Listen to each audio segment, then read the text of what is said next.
Well, hello everybody. Seth and Sean Palmer. I got my Jet shirt on today. Why? Oh, we're not doing a draft preview yet. No. Draft. Well, I know it may be the only time that. Look, the Jets are in the playoffs today, right? I mean, it looks like a beautiful day out there. You got sunshine coming in through the window. It's 40 degrees. 40 degrees. It's going to be 70 tomorrow. Excellent. People wonder why I'm getting sick. 20 degree, 30 degree, 40 degree, 70 degree, 60 degree. Yeah, that's what happens. Yeah. So Seth is over there. I'm Sean Palmer over here. Seth and Sean Sports, and we're here on StreamYard. You can find us on Twitter and all the Twitter things, and I'm not really sure where the all the Twitter things. All the Twitter what things. What are the Twitter things? There they are. They're on the bottom. All the Twitter things. You see the scrolling little thing. All the Twitter. There you go. There you go. So I did find out, believe it or not, who our one watcher is per week. So we always have one guy, one person that gets on. Do you want to take a guess who it is? Randy? It's my brother. So for those people that are working from home, yeah, he's not on yet. But for those that are working from home, my brother sees it pop up on Facebook, and he's like, hey, I get to see my brother. So that's pretty cool. So it's nice that he hops on every once in a while. We have a couple of things of note before we get to our big baseball preview. Big baseball preview for you. We got more important things in the baseball preview before that, but yeah. Well, go ahead. So why don't you start us off with... No, please. Oh, no, I wanted to talk tournaments. I know. That's more important than the baseball preview. Okay, so instead of going... So the unfortunate run... Well, not the unfortunate. The unfortunate end to the run of St. Peter's. Yeah, that's a much better way to put it. It's a much better way of putting it. So we go from... And I think I texted you during the game. We're going to go from the porn stash to the caveman. Because that guy's got a great beard. Like, I don't know. Brady Basic, yeah. Brady Manic. Yeah, he does. It would take me a decade to pull that thing off. I mean, I'm not even sure if I went a decade, I'd have that much facial hair. But it seems like every time that there's a national champion, there's one guy with great facial hair. So he may be that guy. And now Duke versus UNC for the first time in NCAA tournament history, which seems really like that's a strange, strange, right? So, I mean, look, they're never going to be in the same bracket. That's certainly true over the last 20 years. They've been to the Final Four so many times, but I think they've actually only been in the same year to the Final Four once. Well, that's it. By the way, we now have two listeners, so two viewers. So, hi, Mitch, and hi, whoever else is joining us. For those of you who wonder, we do have more listeners in general. Just most people just don't do it live. They just So if you want to post on Facebook and ask us some questions, I'm going to log on to Facebook right now so we can see who that is. But anyway, yeah, it seems really kind of strange that Duke and UNC are facing for the first time, but in a Final Four. But a little apropos, right? I mean, Coach K's last year, and look, you got to give it up to the ACC. They came in pretty downtrodden, and now we have no viewers. That was awesome. So I think Mitch went back to playing PS5. Probably. So, but the fact is, you got to give it up to the ACC. They go from no respect whatsoever to now two teams in the Final Four. So once again, plus they had Miami in the Final 8. Notre Dame went to the 16. I mean, they had 16 or 32, but they won 2 games.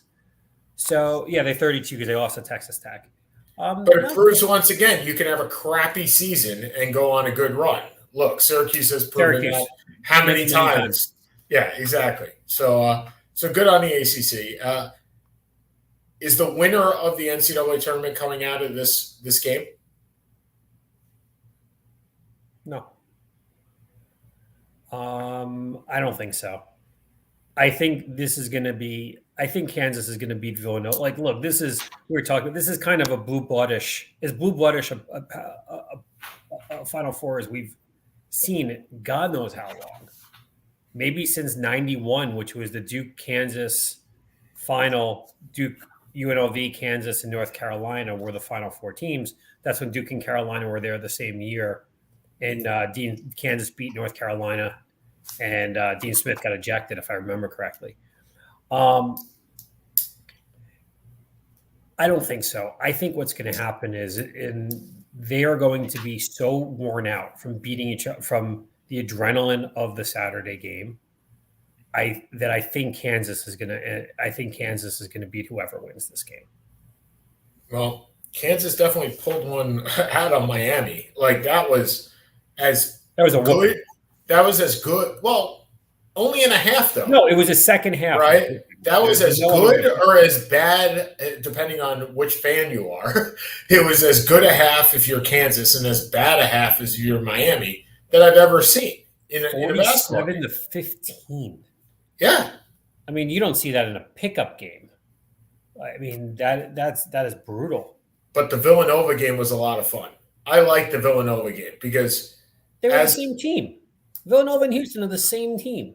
But I'm saying, as I said before, I prefer the 1-0 baseball games over the 12-11 baseball games. I'm a defensive guy. I like the defense. Yeah, I'm not. I would have I don't prefer a 50-44 basketball game. We're not in the tournament in 1983 without a shot clock. Or the Miami Heat versus the Knicks in the 1990s. Yeah. But you had the two toughest teams in the tournament that played each other. Mono and tough. Villanova kind of consistently had the lead, and that was it. And Houston didn't score in the first 5 minutes, and Villanova. I'm not going to say they certainly didn't cruise, but they always felt like they were in control of the game. And then, unfortunately, Justin Moore tears his ACL with 30 seconds left. What a fluky injury that was. Yeah. They're banged up, and they're just not as. I don't really think there's a really good Kansas team. I just think that Villanova is beaten up, and I don't think they're going to be able to hold with them. So Nova's beaten up. The winner of Duke UNC is going to be tired, so that allows Kansas to win the tournament. Kind of. And our favorite fan, Bill Self, who's prominently displayed on our website. To be fair, he was really nice when we met him. He was amazing. It was. For those that have not watched the show or have not listened for a while, Seth and I took a trip. This must be 10 years ago at this point. I was living in Boston, so I was going to say I think it was further than that. Yeah, it might have. So 2011, 2010, 2011. So about 11 or 12 years ago, Seth came up while I was living in Boston. We took a trip to Springfield, and we're at the Basketball Hall of Fame, and we turned a corner, and we're like, "Is that Bill Self?" Yep. That's Bill Self in everything that you could say was Kansas blue. I mean, he was wearing top to bottom Kansas blue, and he was with a couple of people, and we're like, "Can we go have a picture?" We don't get very fandom very often, but I think you and I were kind of in fandom right there. We're he's pretty cool. He couldn't have been nicer. Yeah, absolutely. So he'll get, according to Seth, he'll get another championship. I think so. I mean, what are your thoughts? Who do you think wins Duke Carolina? So I think Duke beats Duke Carolina. I don't look. I have not been a Carolina supporter all year. I don't think they haven't been good. Right. Well, that's what I'm saying. I don't think and at the same time, look, you have. I'd like to see Krzyzewski in the final. I would.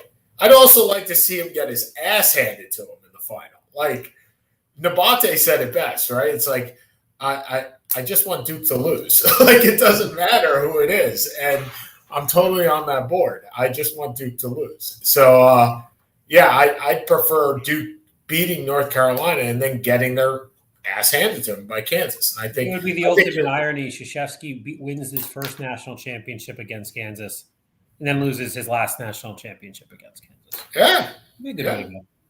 Yeah. I mean, I don't think Villanova has a shot. I really don't. I think that they're done. I think the injury really put them out. They're not because they're not deep. Right. The thing is, they are such a tough team and such a disciplined and such a well-trained team. I hate to pull them. I hate to pull that card. What card? That they're not deep, or that they're just going to lose? That they have no chance. Because like I said, this is not a great. We've seen great Kansas teams. Sure. The team that Syracuse beat in the title game was great. Yes. The 97 team with Paul Pierce was great. The team with Drew Gooden that we beat in the national semis was great. Even the team that won the national title, I don't think was a great Kansas team. It just right time, right place. Sure.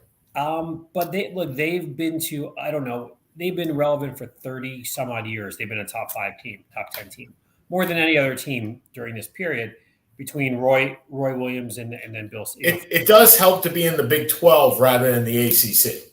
Yeah, I'm not saying that. Right. Although the last couple of years, the Big 12's been better. No. I'm saying over the last 30 years. Yes. It definitely helps that they have had downtrodden franchise teams. Franchise is a bad word in their conference. No, I agree. But they've had some really, really great teams that lost. Yeah. So for let's be honest, a pretty mediocre Kansas team. And if you're a Kansas fan watching, this is in comparison to other Kansas teams. This is not in comparison to the rest of the country. But look, Gonzaga never looked comfortable in the tournament, and Arkansas ran them out. Houston beat the living out of Arizona. This was a weird, St. Peter's, this was a weird tournament.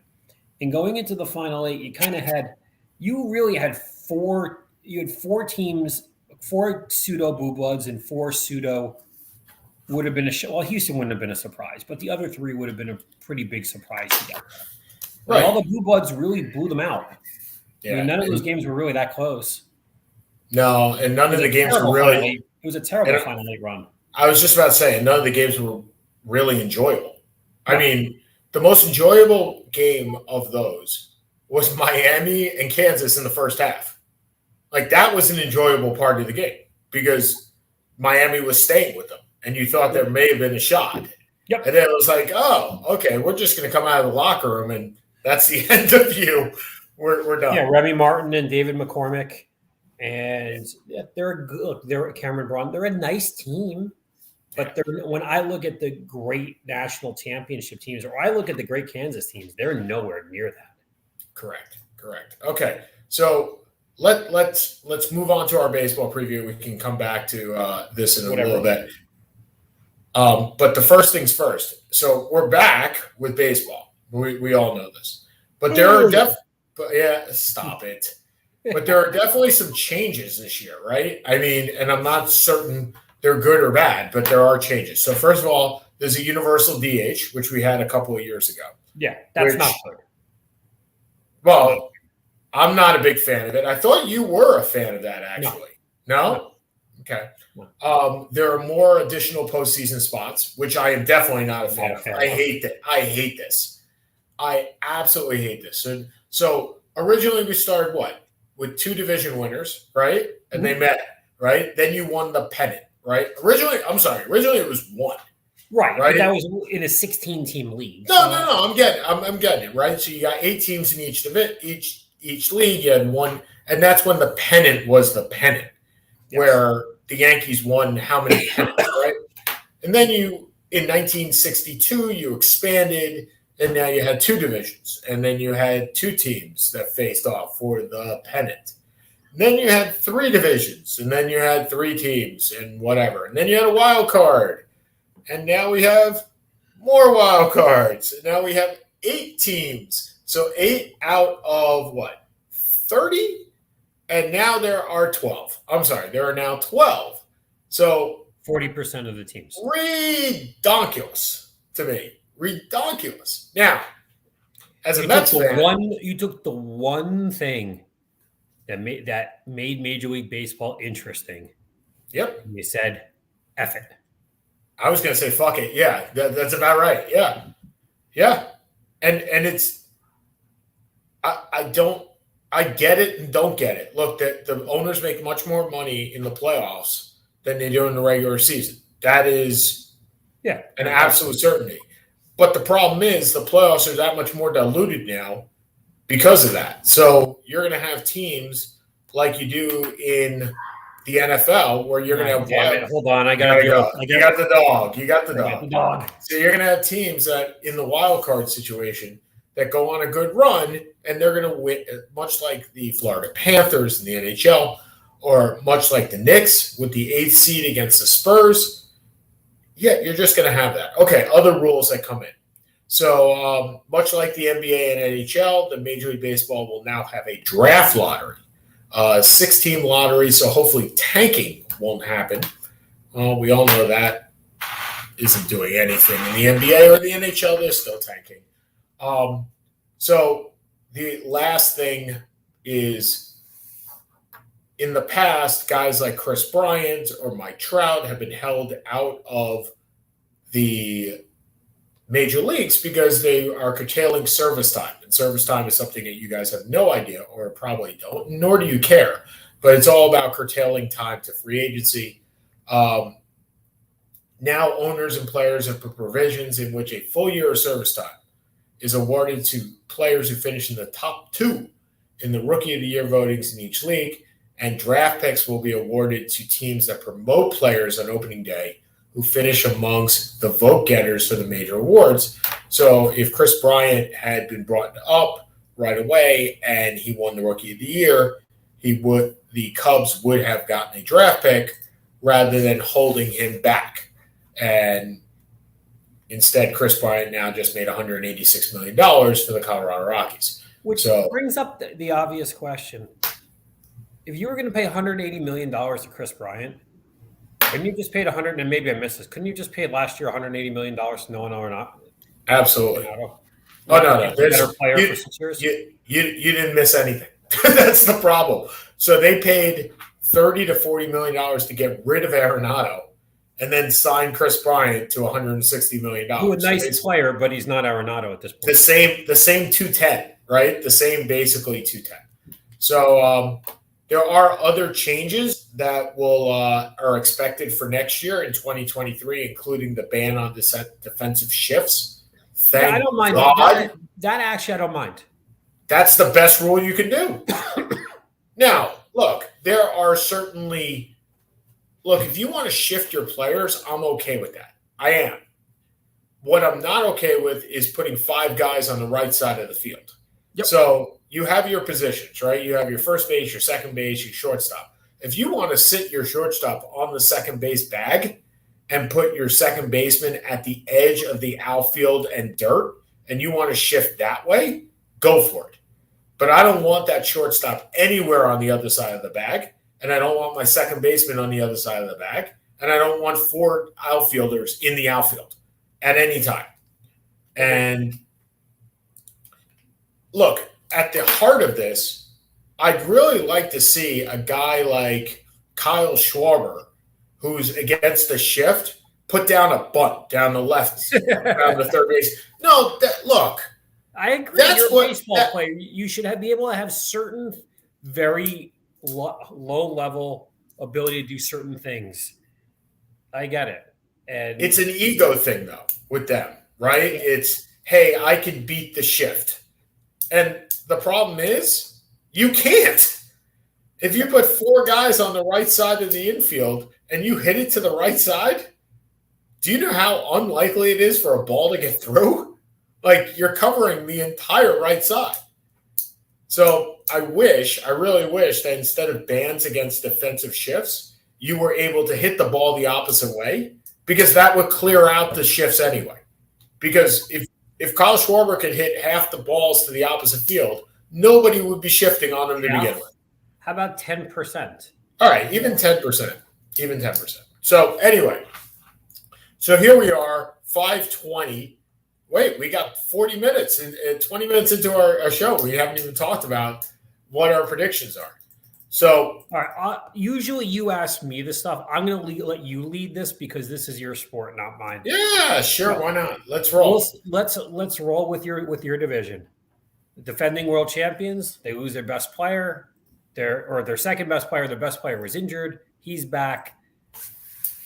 Your Mets have a new owner, have new players. Daddy Warbucks. Yeah, I mean, hey, Max Scherzer is walking through that door. Yes. So, is it Atlanta, New York, and then everybody else? What are we looking here? Oh yeah, it's Atlanta, New York, and everybody else. And neither Atlanta nor New York is going to be the most fun team in this division. Who's the most fun team in this division is the Philadelphia Phillies. No doubt they are the most fun team in this division. And you're going to ask me why, right? I'm going to ask you why. All right. So if your outfield is Nick Castellanos, Adubel Herrera, and Bryce Harper, every once in a while, Harper's got a DH. When Harper DHs and you put Kyle Schwarber in the outfield, and you have an outfield of Castellanos, who's really a third baseman that's masquerading as an outfielder, that really couldn't play third or outfield. Then you have Schwarber, who is the equivalent of Cecil Fielder, playing left field. Dave Kingman. Yeah, I got it. Look, Kyle Schwarber is an Indiana boy that belongs on the Nebraska offensive line. Like that's how I look at, or the Iowa offensive line, right? That's who he is. He's a big country boy. And for him and Castellanos to be in the outfield together would be you better score 10 runs, because every ball, you don't need a shift. You need 6 outfielders to cover that. Is this going to be like watching Nelson Cruz in the 2010 World Series? Absolutely. It's going to be fun times. And the worst part is about all this is you would think, oh, well, you can play Schwarber at first base, right? Because no big deal. Or you can play Castellanos at first base, right? No big deal. Nope. They got a guy that's just like Kyle Schwarber at first base, and Rice Hoskins. So they have 3 big country boys, none of which can field, and all of which are playing on this team, and no place to hide them. So I love watching this team. The other part is their top starter is Zach Wheeler, and their top reliever is Jarius Familia. So, hello, Mets. It sounds very familiar to me. But wow, that was really good. I like that. Thank you. How exactly are the Nationals gone from winning the World Series to possibly the worst team in Major League Baseball? Oh, they're not the worst team in Major League Baseball. Are they worse than the Marlins? No, nobody's worse than the Marlins. Well, let me explain how. Rendon's gone.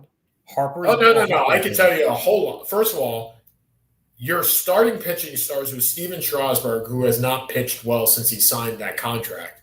Not only that, he hasn't stayed healthy.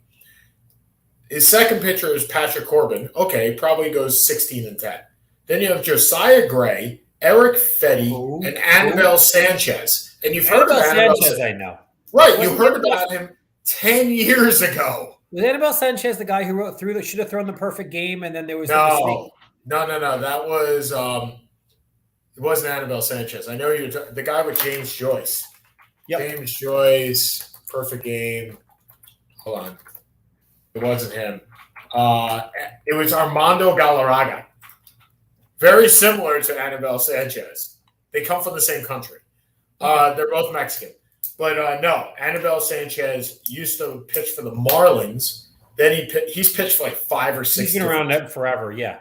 The thing is about this team is that they have no depth on the pitching staff. Like that, if you think about their relievers, Sean Doolittle, arm injury, Hunter Harvey, arm injury, Steve Chiswick, arm injury, Kyle Finnegan, arm injury.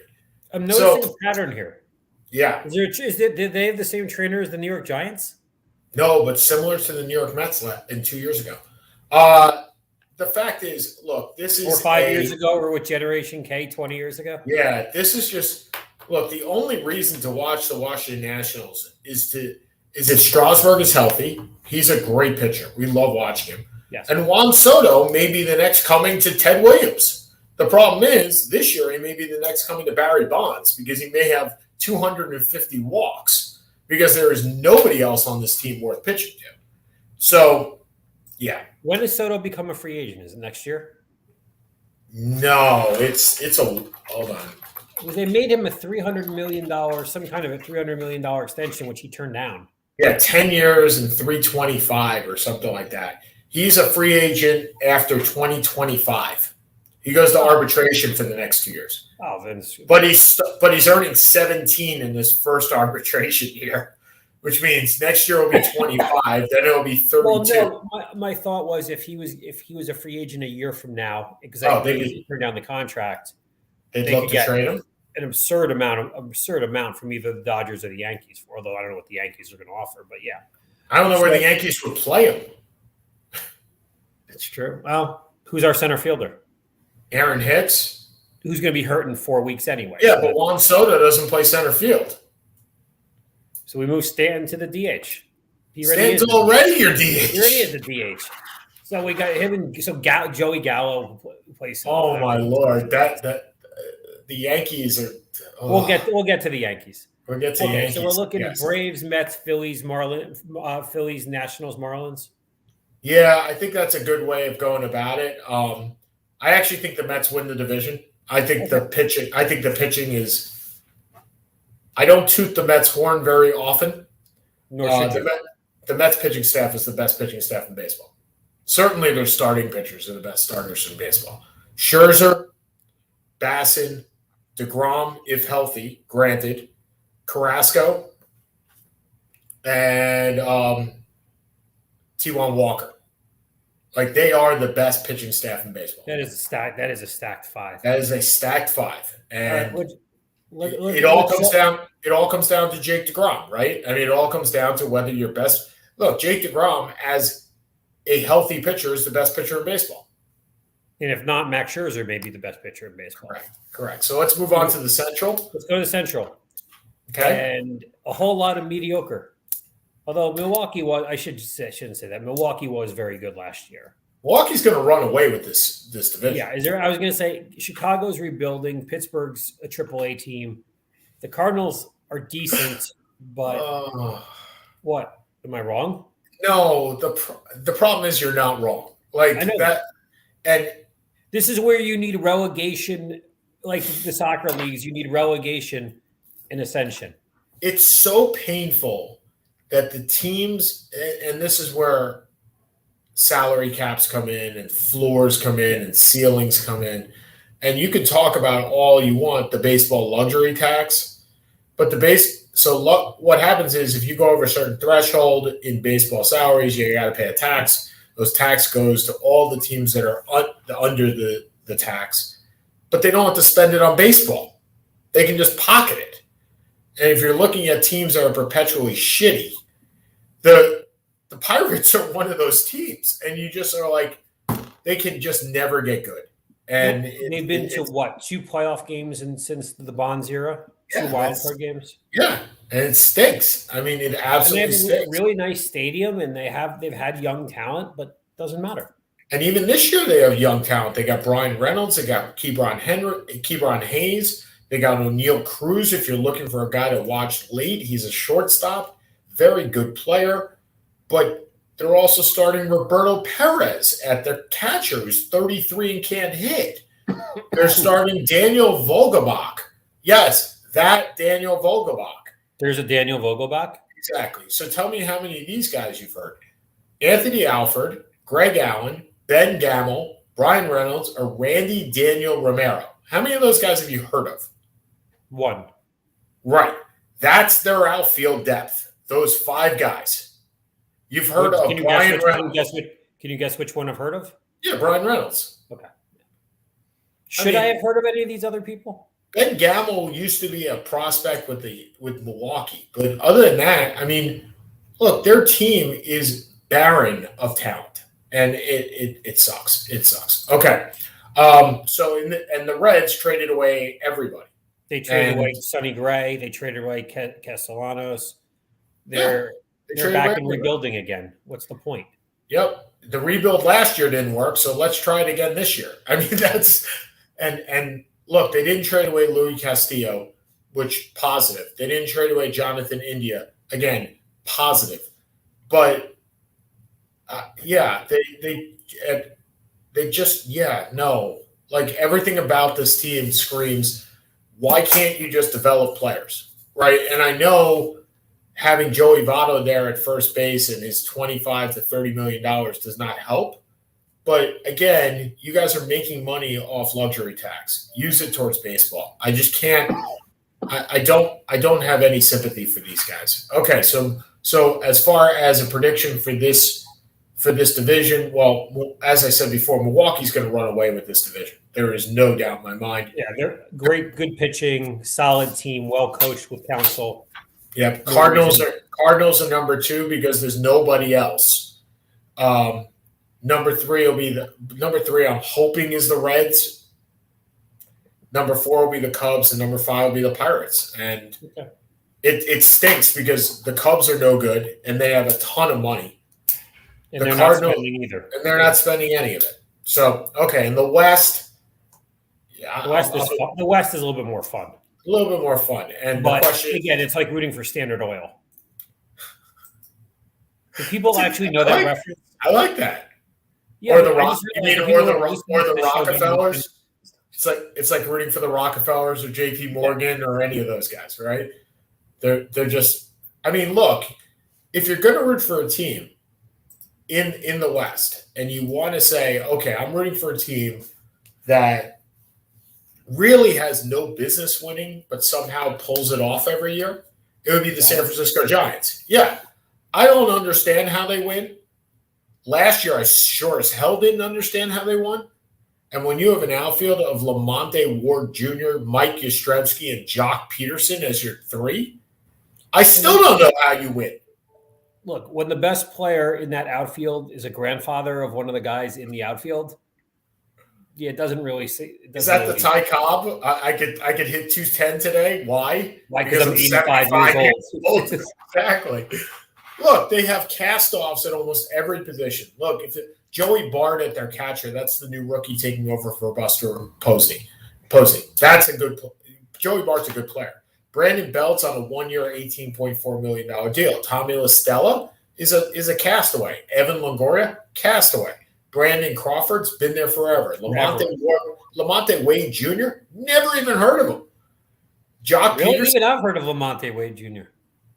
Serious, I have. Oh, I have not. Jock Peterson cast off from how many teams? And then Darren Ruff's a cast off from the Phillies. Their backup is Wilmer Flores at 3 different positions. I know that guy. He cried at second base. I remember. Right. I mean, so I don't know how this team is Logan Webb, Carlos Rodon, Anthony Descalaberi, Alex Webb, and Alex Cobb. If their starting pitching stays healthy, they'll win. But wait, isn't Johnny Cueto's not there anymore? He's gone. So, but their starting pitching is all injured every single year, every single one of those guys. So, all right, moving on to other teams that you might want to say, yay, they're good. San Diego Padres, but yay, they lost Fernando Tatis for 3.5 months. And Mackenzie Gore has still not become what he's supposed to have become. Has he? I am shocked you know who Mackenzie Gore is. Of course I knew who Mackenzie Gore was. He was a huge prospect. Wow. I am actually shell-shocked. Do you know who CJ Abrams is? Yeah, he was another big prospect. I know the name. I don't know. So CJ Abrams is the number 2 prospect in Major League Baseball right now. He's the shortstop that's replacing Fernando Tatis. And they have Robert Haskell on that team as well. So the Padres are just very, very young. Except for Eric Hosmer and Manny Machado. He's still on that contract from. Oh, he's gonna Hosmer's contract. 5 years. Hosmer's contract may be the worst contract in baseball. Like, how did he hit last year? I don't even know what his stats were. Hosmer last year, not great, not horrible. I mean but that's the point. He's earning $35 million to be not great, not horrible. So I can do that. I know you can. Last year would be horrible. Who am I kidding? So Hosmer's 32 years old, and last year, right here. So last year he batted .269, not great, not horrible. 12 home runs, not great, not horrible. 65 RBIs, not great, not horrible. An OBP of 337 and a slugging of 395 for an OPS of 732. If you are making $28 million, 732 is horrible. Not quite good enough. Now, the problem is his career stats, his OPS is 767. It's not far off. No, the reason they brought him in, because remember, he came in before Machado. He was to gain respectability. They wanted a leader in the clubhouse. And I get that, but that's spending a lot of money to get a leader in the clubhouse. So he has an 8-year, $144 million contract that is good through 2025. Okay. He will be earning, but it actually goes down. So this year he's earning 20. The next 3 years he earns 13. Okay, that's not 13 is not horrible. 13 is not horrible. The 20 is pretty bad. And the thing is, he's going age 33 to 36. So it's probably not going to – he may not very well hold up. But it's a lot easier to swallow. And, I mean, look, they have Tommy Pham and they have Will Myers. No, they do not have Tommy Pham. They don't have Tommy Pham anymore? Talk about a guy who's always been good and just bounced around and bounced around and bounced around. So guess where Tommy Pham went? The Pittsburgh Pirates? He went to the Cincinnati Reds to replace Nick Castellanos. Gotcha. Where he's going to hit like a monster there. And thank you for my last pick of my fantasy draft last night was Tommy Pham. Nobody else even had him on the board. Okay. And if you were in the San Diego Padres, you're looking again at your pitching, which led by Mackenzie Gore. Well done, Seth. It's Joe Musgrave, Yu Darvish, Mackenzie Gore, Mike Clevenger. And if you're looking at Mike Clevenger. Well, Mike Clevenger was from the Braves, who had a great and then tore his arm up. Indians tore his arm up. He actually is coming back from his second Tommy John surgery on that arm. The first player to do that. So if you're going to root for somebody, good luck. He's a guy you want to root for. I mean, listen, it's very easy to root for the Padres. Yes, because they're in a great stadium, a great town, and they're playing against the Dodgers, which nobody should ever root for the Dodgers unless you're forced to. And then you got the Rockies, who are just another shit show. And you got the Diamondbacks, who, again, are just another shit show. Were you surprised they re-signed Ketel Marte? Am I surprised Marte signed there or that they signed him? Big difference. Okay. Are you surprised he signed there? Yes. For the amount of money that he got? I mean, I assumed he could have gone pretty much anywhere and got the same amount. Oh, easily.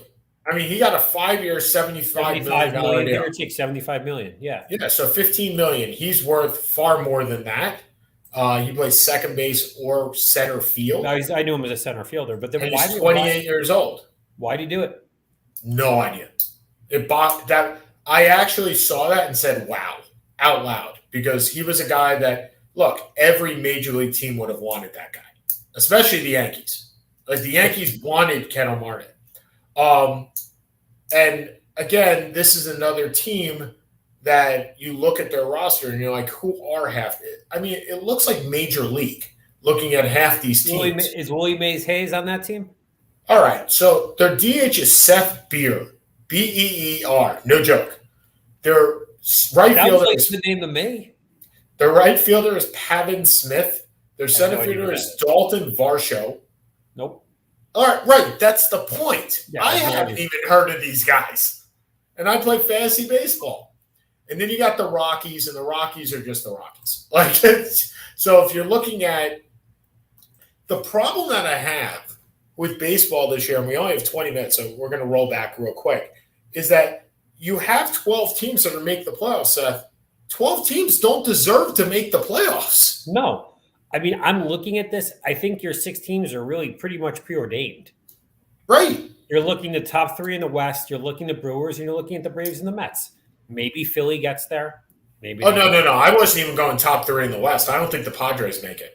I think not without Tatis. I think it's the Giants, the Dodgers. I think it's the top 2 in every division. Giants, Dodgers, Milwaukee Cardinals, Braves, Mets. Done. 6 teams. I had the Padres over the Cardinals. Yeah, 6 teams. All right, so let's go into the East. Let's go on to the American League. So we'll start with the West. So Houston loses Carlos Correa. They bring up their top shortstop prospect. I cannot remember the guy's name for the life of me, who has really tough shoes to fill, quite frankly, in Jeremy Pena. Yep. But they still have the best team in this division. Pitching as well, with Justin Verlander coming back and Lance McCullers. Kyle Tucker may be one of the top 5 outfielders. Finally has fulfilled his prophecy. He plays right field. Prophecy? His prophecy. What is my this? prophecy? Dragons? Fine, my prophecy. Better? Yes. Altuve, Alvarez, they can still bash even without Correa. And now you move on to some of the other teams in that division. Seattle has bolstered up their lineup. They have Seager. No, Seager retired. Oh, crap. Wait, who did they just bring in? I'm loving this. I'm like, Seager retired. So they brought in Jesse Winker. They brought in Adam Frazier, Ty France, and Jared Kelenic. And for those Mets fans, we know who Jared Kelenic is. The guy that was traded for. I was traded into Seattle in the Robinson. Robinson Cano. But it all comes down to, it all comes down again to pitching with Robbie Ray going to Seattle. I think that's who you might have been thinking about. The Cy Young Award winner going to Seattle. But look, is this year the Angels make a run? God, I hope so. God, I hope so. I really do. Okay, so let's talk about the Angels making a run. Because I think that they could. It all comes down to health, Seth, with this team. It really does.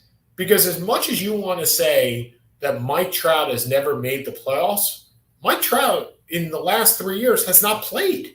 He's played 100 games a year. So you want to say that the best player, one of the top 10 players, at least right now statistically in Major League Baseball history, arguably, but still. One of the top 10 players we've ever seen.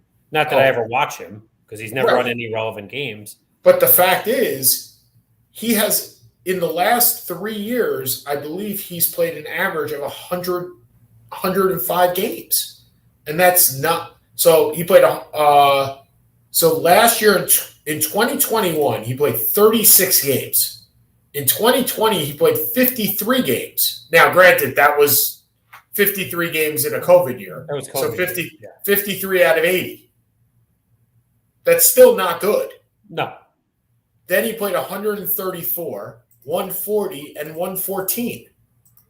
So if you take the average of the full seasons, right? So 162, and there were, I just pulled up a calendar. I always do that. Calendar is a calculator. If you pull up the 162 seasons, so he's got 2017, 162, 2018, 162, 2019, 162, 2021, 162. That's 4 times 162 is 648 games, right? Give or take. 114 plus 140 plus 134 plus 36. He's played 424 out of 640 games, not even 70% of the games. So you want to make the claim that the best player that we've ever seen has not played in the postseason. Well, the best player that we've seen hasn't played in 30% of his games. So if he won 20% of those 30%, he probably would have been in the playoffs. So anyway, but I hope so. I mean, look, Rendon is going to come back this year. I fully believe he will have a breakout year in that. Then you have the best 3, 4, 5 in the game in That's right. Ohtani and Rendon. That's right. And you have Ohtani as your first pitcher, and then Syndergaard as your second. If Syndergaard stays healthy. Are you rooting for Syndergaard?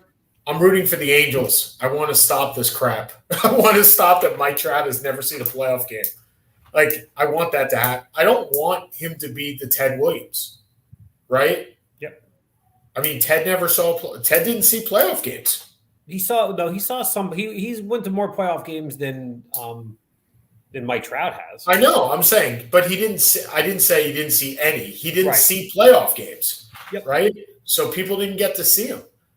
Okay, the Rangers with Seager and Seaman. Yes, Seaman or Simon, however you'd like to. Marcus Simon. The Keystone Combination, but they lost their third baseman for pretty much the entire year. Their prospect over there. So, I mean, when you have John Gray, who came from Colorado, leading your staff, this is not going to bode well. It's just not. So I'm assuming you have them number 4 and Oakland number 5. Yeah, and look, as I do with the Giants, I don't quite understand how Oakland every single time wins, but they seem to always put it together, right? Yep. Every single year. So who knows if they'll be able to do it again. Okay. You all right there? Yeah. You're coming down? You're coming down? I think my computer just froze, so I think I'm going to have to reboot. You're fine. Oh, well, it froze on my end. So I'll just keep talking then. Okay. Never stopped you before. Thanks, buddy. I really appreciate the confidence kick there. Okay. Well, let me get my preview back up that I was referring to in my standings. So, okay. So we'll move on to the East. So well, give me your order of the West. Okay. Hold on one second. Let me get the standings up so I know which 5 I'm talking about here. So we will take – I'm going to take Houston to win, the Angels number 2, Seattle number 3, Texas 4, and Oakland 5. I think Houston, Seattle, and the Angels all make the playoffs, which would be awesome. I mean, I'd really enjoy that. Okay, moving on to the Central. I love the Twins. You have the Twins over the White Sox? I have the Twins every year, and the Twins always just disappoint me. They are the Twins. They are the Twins. Look, the Twins have Sonny Gray at the top with Dylan Bundy, Sano, Correa, Buxton. I like the Twins. I don't have the gall, like you said, to take them over the White Sox. So I'll go with the White Sox first, then the Twinkies, then the Royals at 3, Cleveland at 4, and Detroit at 5. And Detroit's another team that they're just waiting on their young guys to come. Yeah, I mean, look, they've been relevant. They're not the Pirates or the Reds or the Rockies where they will spend money. I think they're waiting for their youth to kind of come. They have a couple really high end prospects, if I remember. Yep, Spencer Torkelson, one of the greatest names in baseball. Torkelson. Yeah, he's been a top 10. He's a top 10 prospect. I think they have one of the big pitching prospects. Also, I'm forgetting. They do. They have the best pitching. They have one of the best pitching prospects in baseball. Well done. Now let's move to another team that has a whole lot of prospects and doesn't spend money, and that would be. You still there? I'm here. Oh, now I'm back, and that would be your Baltimore Orioles. My Baltimore Orioles. I'm not sure why they're my Baltimore Orioles. I would say it's anybody's Baltimore Orioles because that is just – they're another team where you just go, why, right? You have the most – it's like Pittsburgh has the most beautiful ballpark in the National League outside of San Diego. You have – Baltimore has the most beautiful ballpark in baseball. And it's out of what I've been, the top 3 are Baltimore, San Francisco, and San Diego. Yeah, and – how old is that park? That park is at least 30 years old, right? It's 94 because I was there. Yeah. I used to go there in college. Yeah, and you just – I mean, they can print money from that ballpark. They absolutely print money. But this team – and granted, yes, they have the number one pitching prospect in baseball. They also have the number 1 hitting prospect in baseball in Ali Rauchman. Who's the catcher? He's been the big catching prospect for a couple of years. Yeah. Right. But if you look at their team, so their second baseman is their big free agent pickup this year. Rogan Ador. You know that guy. I do, because you can't forget a name like Rogan Ador. No, he's the guy that punched some guy, right? Yeah. Punched someone. Was it Joey Gallo? I mean, he got into a big fight. But he was on the Rangers, and then I remember that. Yeah, they've always had these big second base prospects. Jack was a Profer also. Yeah, Jurickson Profer, who's by the way, he's playing outfield for San Diego now. I know where the ex prospects are. I just don't know where the current guys are. So Baltimore signed Odor and Jordan Lyles. Those were their 2 big pickups. By the way, Jordan Lyles last year, 10-13 with a 5.15 ERA. He's now slotted in as their number 2 pitcher. Like, I get it and don't get it with this team because it's all about just for Angelos, it's just about making money. Like, that's it. They've been irrelevant for 25 years, 20 years. It's the late 90s. Yep. And I'll tell you. They've been relevant this millennium? No. And I'll tell you, Seth, I got the Yankees next at 4. So do I. Don't feel bad. Like, this team is, we talked about last year. This team is old, right? They got no legs. They are injury prone at the wazoo.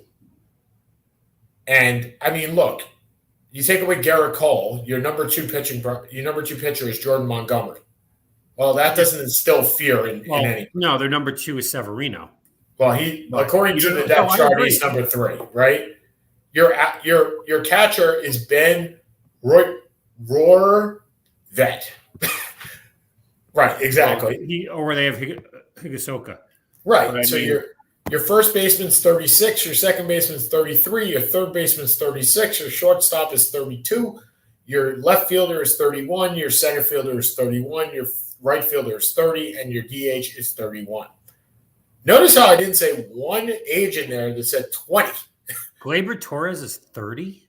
No, Gleyber Torres, according to this, is not starting. Oh, please. No, LeMahieu is starting at second, and Falefa is starting at short. No, Falefa is starting at short. Oh, then Gleyber will start at third. They're not, or the Gleyber will start at second and LeMahieu start at third. They're not. And they just picked up Donaldson to put him on the bench? No, that doesn't make sense either. I have no idea what they're going to do. Either way, they're all old. Yes, they are. And they all make a shit ton of money. Yes, they do.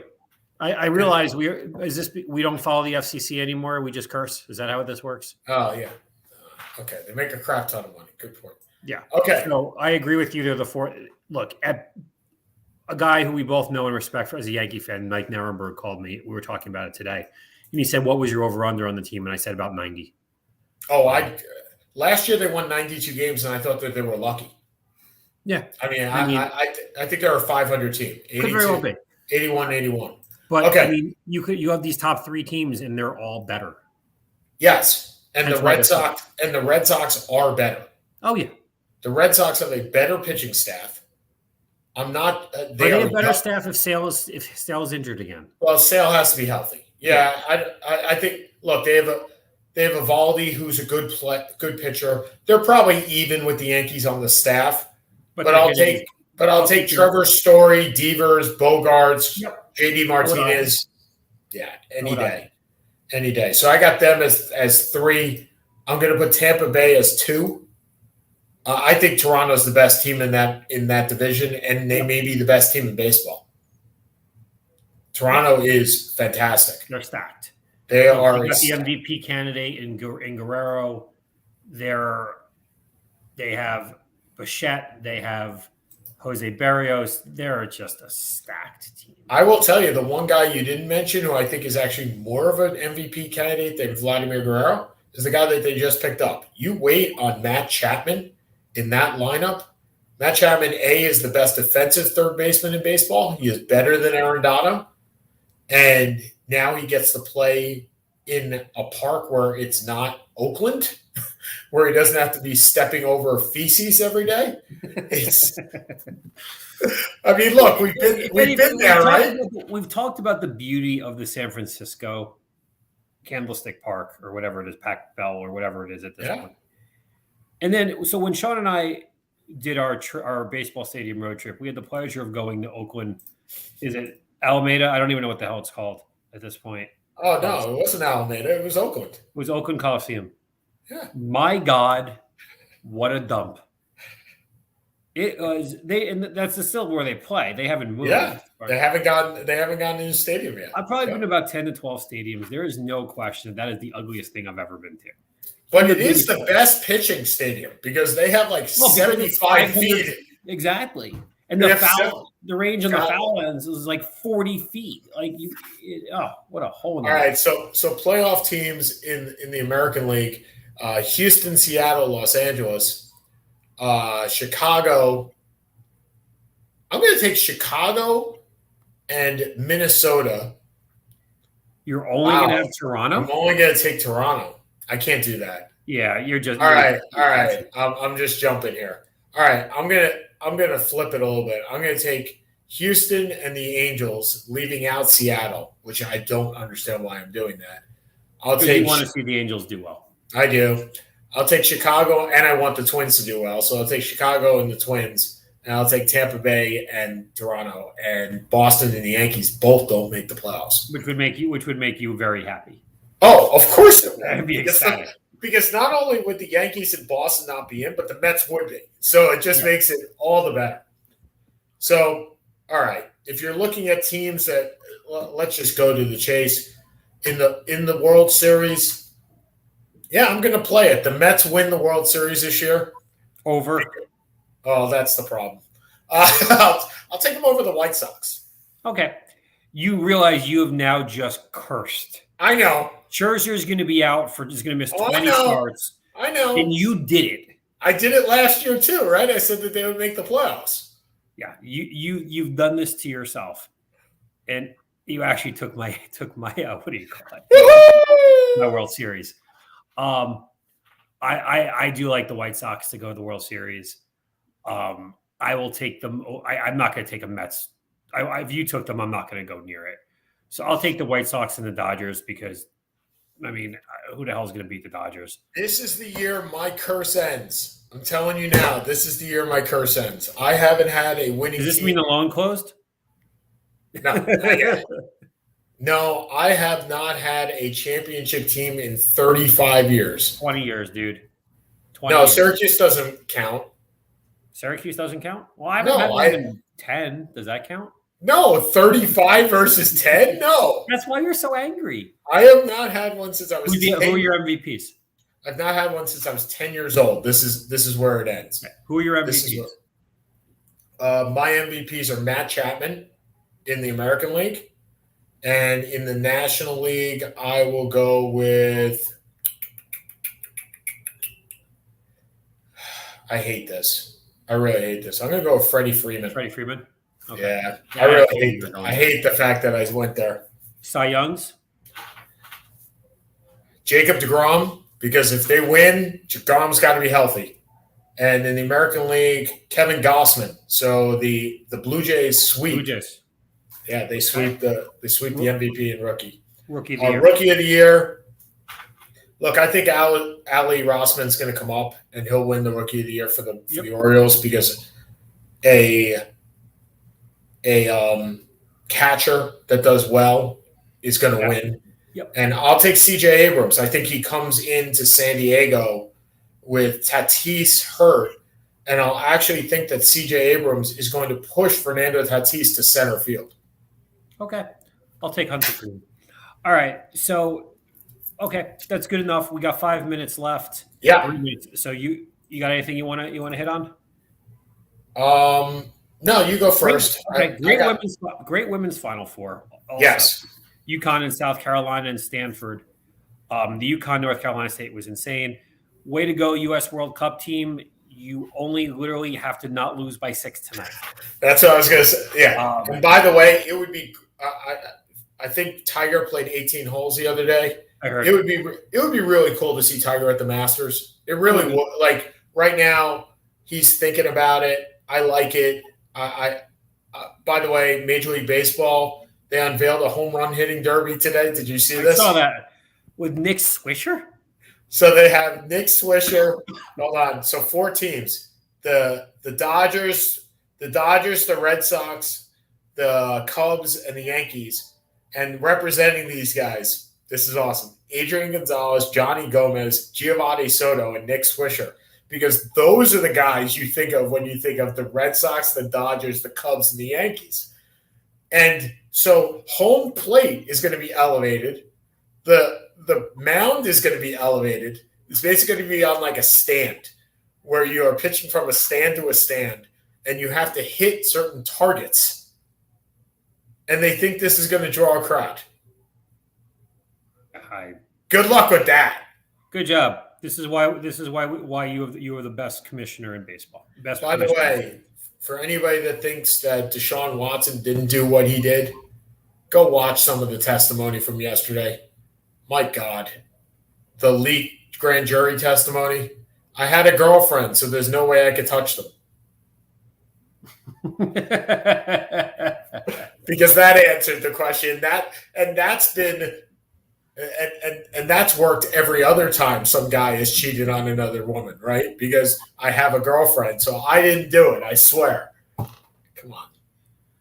By the way, props to Jim Tomei's wife, who said, I am now giving up my Cleveland season tickets to the Browns because I don't believe that the Browns should have gotten Deshaun Watson. Look, you said it, Seth, the other day that if they win, it won't matter. You're probably right. It's unfortunate, but you're probably right. I know. Well, typically in life, if it's unfortunate, but I'm probably right. That that kind of falls away. Hey, Carly, did you hear that? No, whenever I'm right, it really is irrelevant. By the way, not that I'm always right. One more thing before we go. Steve Biscotti, you are the biggest damn hypocrite of all time. You said that. Did you hear what he said today? He said, Steve Biscotti, the owner of the Ravens? Yeah, he said it will be much harder to sign players because the Browns gave Deshaun Watson a fully guaranteed deal. Mm-hmm. Well, Mr. Biscotti, wasn't it really hard? It was much harder to sign quarterbacks when you gave average Joe Flacco a $120 million deal too. So there you go. Best quarterback ever, baby. There you go. All right, guys. Have a great week. Gotta run. See ya. Peace.